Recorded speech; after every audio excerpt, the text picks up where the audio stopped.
should literally be gambling every single minute of your life. Hello friends, this is The Life Professor. I'm a Doctor of Business student, and on this channel we try and teach people how to live more fulfilling lives. And today, class, we're going to talk about how gambling with your life may be the thing that leads you to great success. But seriously, there's two kind of broad groups of people, underthinkers and overthinkers.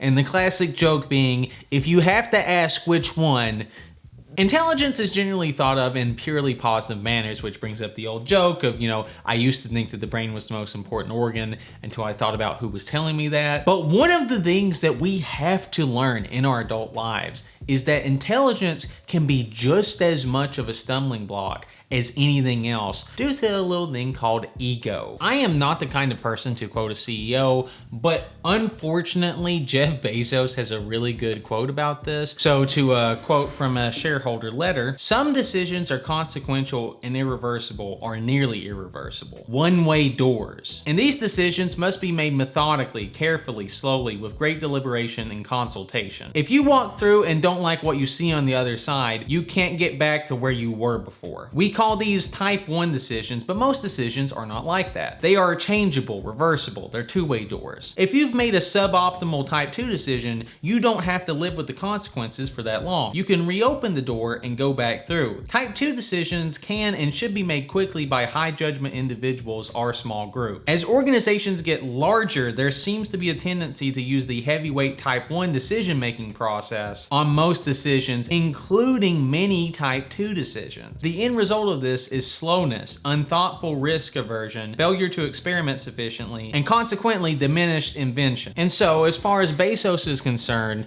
you should be making a decision for most kind of situations as early as possible. If it's a reversible decision, the biggest mistake that you can make is dragging your feet. And when you do come across a decision that is irreversible, then actually make sure that you study it and give it its due time, because you can't go back. Whenever you bring this up, the first thing that your mind goes to is that all decisions are either have a baby or what type of toothpaste am I going to have. However, it's not just reversible decisions are the unimportant, just mindless decisions that we have to make every day, and the irreversible ones are these huge life-changing events. Not so. As an example, leaving your job to start a company as an entrepreneur is actually a reversible decision. You can do it for a while, figure out that you don't like it, and then just go back to working a normal job. That's perfectly fine. You've learned more from what you've done, and you can just always go back. Therefore, yes, that would be some kind of risk, which we'll get to in just a minute,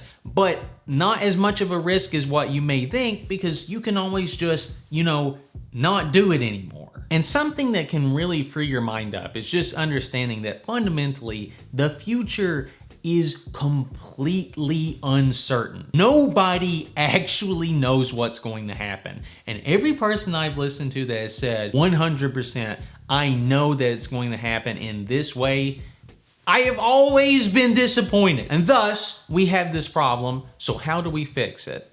We go gambling. So poker, possibly the most overused metaphor in the world, but we can keep beating that dead horse if we want to, and we will today. Poker players do not judge their behavior based off whether or not they win or not. How they judge their skill is whether or not they made the correct decision based off of what the odds were from their hand. And what they call their odds is EV, expected value. If you win $1 every time that you flip a coin and it lands on heads, then the expected value of you flipping that coin is 50 cents. Therefore, it is always in your best interest to keep flipping that coin, because nothing gets taken away if you flip tails, but if you flip heads, you win the $1. Every time that you flip, the expected value is of 50 cents, which means you should literally be gambling every single minute of your life. So much of the time in life, we are treating these reversible decisions like that they are irreversible, but they're not. And it's silly that we do, because we are missing out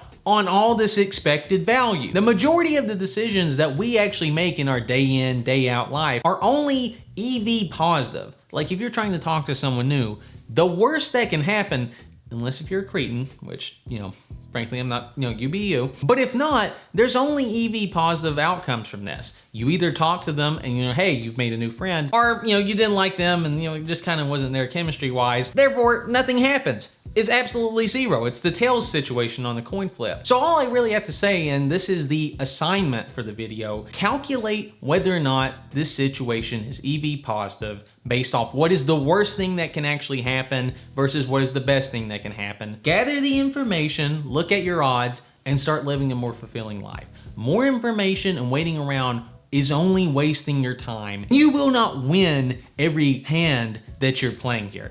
Every person that you talk to is not going to like you. Every job that you apply for isn't going to accept you. However, if the worst that you can receive is a no, that's positive EV because you could have possibly gotten it. So do it. Just like watching this video. It's only positive EV, people.